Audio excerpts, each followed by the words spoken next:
Olá, eu sou a Carla Benevides e está começando mais um programa Argumento. A redução no preço dos combustíveis é uma das pautas prioritárias do Congresso Nacional no início deste ano. Há várias propostas em tramitação na Câmara e no Senado e duas delas estão sob a relatoria do senador Jean Paul Prats, que é do PT do Rio Grande do Norte e líder da minoria, e é com quem a gente conversa a partir de agora. Senador, muito obrigada pela sua participação aqui no programa Argumento. Olá, Carla, é um prazer estar com vocês. Essa questão importante que está na pauta do ano inteiro, né? Que na verdade impacta na inflação e na vida de todos nós. Senador, o senhor está relatando, o senhor foi o relator na Comissão de Assuntos Econômicos da proposta do senador Rogério Carvalho, o PL 1472. O texto aprovado foi o seu substitutivo, que prevê a criação de uma conta de compensação para tentar equalizar aí o preço dos combustíveis, e é também o relator do PLP 11, que veio da Câmara dos Deputados, que trata mais a questão do ICMS, questões de tributação, e o senhor já sinalizou a intenção de colocar nesse projeto, nessa proposta, a questão dos impostos federais. Nesse meio tempo surgiu aí a PEC, né, lá, que foi apresentada pela Câmara, que também trata dos impostos federais.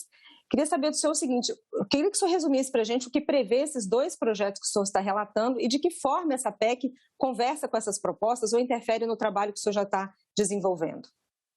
Carla, essa solução da questão do preço dos combustíveis é uma solução que, idealmente, deveria ser discutida de forma mais estrutural até. Então, todas essas coisas que nós estamos falando hoje não são a solução ideal. Isso, partindo desse pressuposto, nós vamos tratar aqui de paliativos mais ou menos efetivos, mais ou menos traumáticos.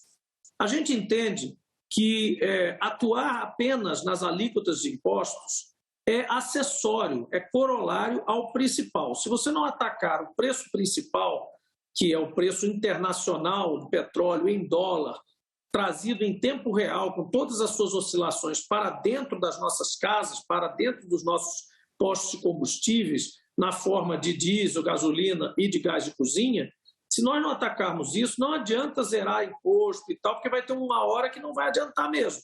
Então, e esse acessório também tem outras consequências, que é, por exemplo, menos orçamento para a escola, para o hospital, etc. Ou seja, a dúvida é subsidiar ou não um combustível fóssil em determinado momento com dinheiro que poderia estar indo para outros fins. O que é o mérito do PL 1472? É que ele cria um mecanismo de compensação, sim, porém ele não tira dinheiro da escola, do hospital ou da segurança. Ele tira do bônus, do lucro excepcional que o governo federal auferiu ao longo desse período de alta, justamente em função do preço internacional alto e do dólar alto. Então, as fontes que nós colocamos ali no substitutivo, além do imposto de importação, que a gente diminuiu muito o impacto dele, são, por exemplo, dividendos que a Petrobras paga ao acionista governo, não aos acionistas privados, ao acionista governo. Por quê? O governo oferiu um lucro excepcional justamente porque ela está praticando preços internacionais em dólar no Brasil. E também está vendendo óleo cru no mercado internacional igualmente em dólar. Então, o que ela ganha ali, ela devolve à sociedade.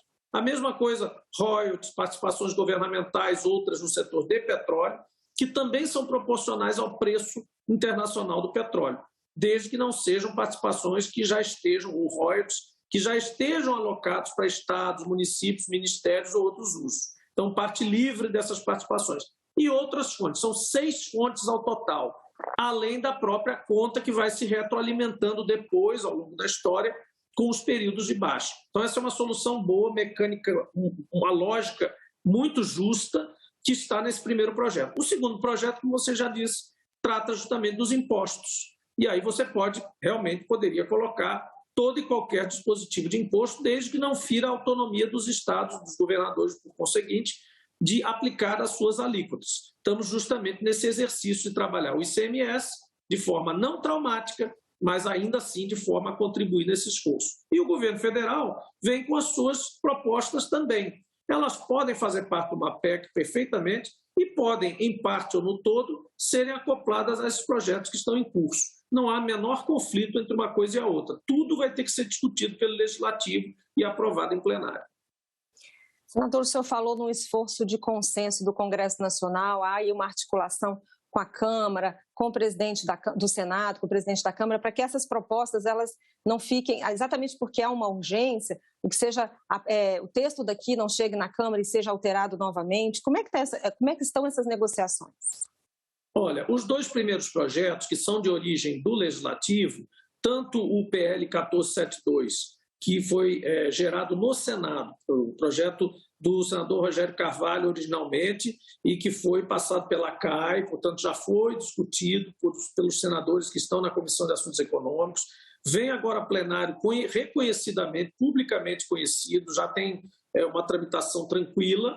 Este projeto e o outro, que é o PLP 11, que também vem da Câmara depois de ter sido discutido lá, vem para cá e já tem mais ou menos um mês e meio transitando pelo Senado. Esses dois eu considero que estão maduros, e o presidente do Senado, com quem a gente tem conversado reiteradamente, é o organizador dessas soluções, é o grande coordenador desta caixa de ferramentas geral que vai para o governo do Estado, para o governo federal no final desse processo, é que nós podemos perfeitamente estar prontos para votar em plenário esses dois primeiros projetos já nos próximos 15 dias.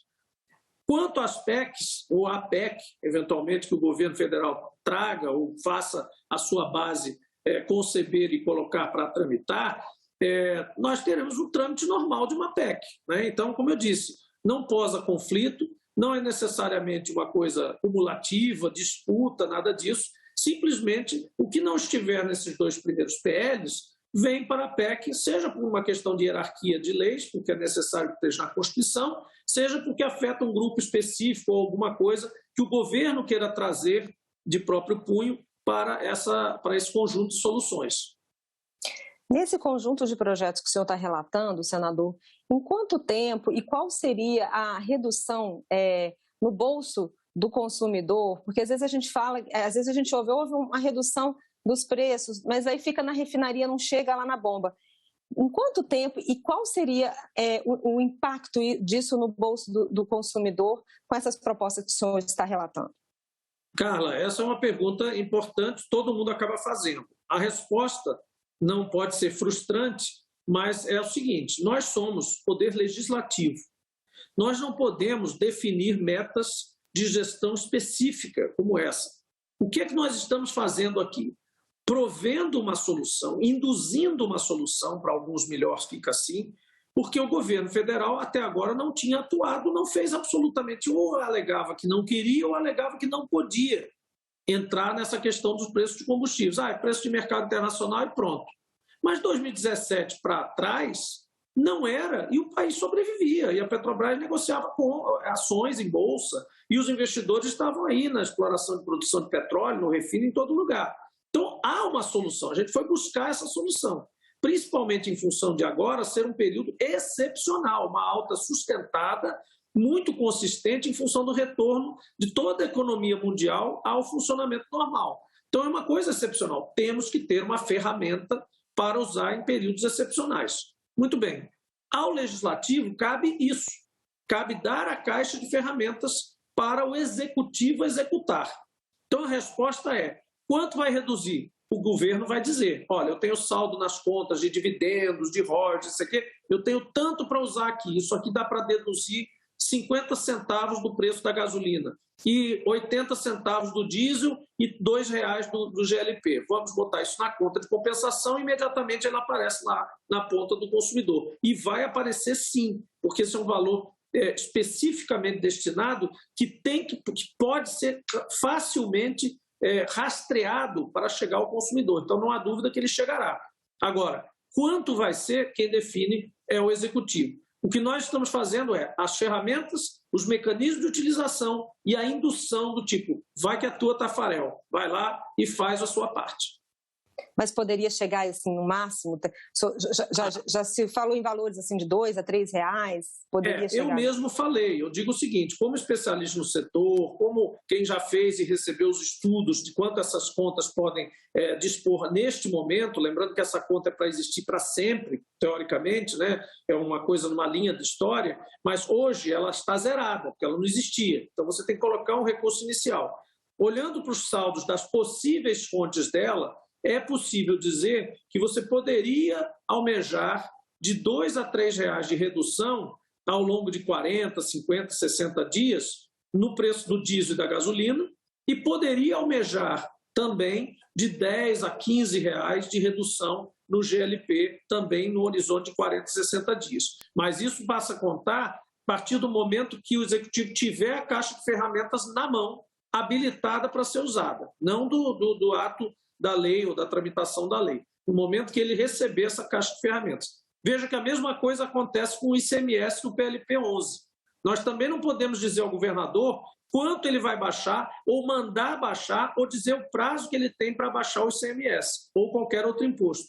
Nós só podemos dizer o seguinte: você pode fazer assim ou assado, ele pode ser monofásico, ele pode ser ad rem ou ad valorem, ou seja, ele pode ser uma alíquota percentual ou pode ser um valor em reais por metro cúbico, etc, etc. Eu posso dar a ele essa faculdade, mas eu não posso dizer a ele exatamente o que fazer. Então é caixa de ferramenta para o presidente, caixa de ferramenta para os governadores. Essa questão do ICMS e dos impostos, ela poderia passar via reforma tributária, que também está aí, né, como prioridade? O senhor pretende conversar com o senador Roberto Rocha, que é o relator da matéria? Sim, já conversei com o senador Roberto Rocha, já estamos trabalhando na incorporação desses elementos para o caso do PLP ou não tramitar, ou ser alterado, ou enfim, não tratar de todo o assunto, mas esse assunto, com certeza, na questão do IVA, estará incorporado na reforma tributária. Aliás, já estava. O senador Roberto Rocha já estava trabalhando nisso. A única coisa que nós estamos fazendo agora é conciliando a possibilidade de ser antecipado, o capítulo combustível estar nesse PLP, e imediatamente ele transitar para dentro da reforma tributária. Essa conversa está havendo não só com ele, com os governadores, principalmente. 22 governadores estiveram conosco recentemente numa primeira reunião ampliada falando sobre isso. E todos saíram com consenso de que é preciso tratar disso na reforma tributária, com certeza. Senador, para finalizar, eu queria perguntar duas coisas para o senhor. A primeira é como vencer as resistências em relação à conta de compensação que existe no governo, na equipe econômica do ministro Paulo Guedes. E também, o senhor falou sobre que essas propostas elas são paliativas, elas são para esse momento. Eu queria, até porque não se mexe naquela questão do PPI, que é o preço de paridade internacional. Qual seria o modelo ideal e a partir de quando poderia ser discutido para que essa realidade, para que isso não fique só nesse momento, que possa ser uma realidade mais fixa? Olha, Carla, inicialmente quero dizer que ela é um paliativo, mas ela parte de uma solução. Então, ela não é um improviso. A conta de compensação poderá subsistir no modelo que venha a ser discutido. E aí, para responder a você, eu acho que esse é um assunto estrutural do país que cabe discutir numa campanha eleitoral, por exemplo, no programa de trabalho de um governo ou de vários candidatos, dizer como é que eles atacariam esses problemas. Mas acho que é uma questão que demora mais tempo, tem que ter maturidade, que tem que ter debate, a sociedade, os consumidores, os produtores, enfim, todo mundo. Portanto, não haveria tempo de discutir isso agora, chegar a um consenso nesse momento. Por isso, nós estamos aceitando o fato e até o papel de relatar uma solução parcial, porém efetivamente urgente, ou urgentemente efetiva, melhor dizendo. E a gente está trazendo isso para o campo agora, porque é agora que o diesel está impactando na inflação fortemente, muito mais do que outros países, inclusive. Tá certo, senador. Muito obrigada pela sua participação aqui no programa Argumento. Obrigado, Carla. Bom trabalho. E eu agradeço a você também que nos assistiu. Esse programa já está disponível no nosso site senado.leg.br/TV e também no nosso canal no YouTube. Obrigada pela sua audiência e até o próximo Argumento.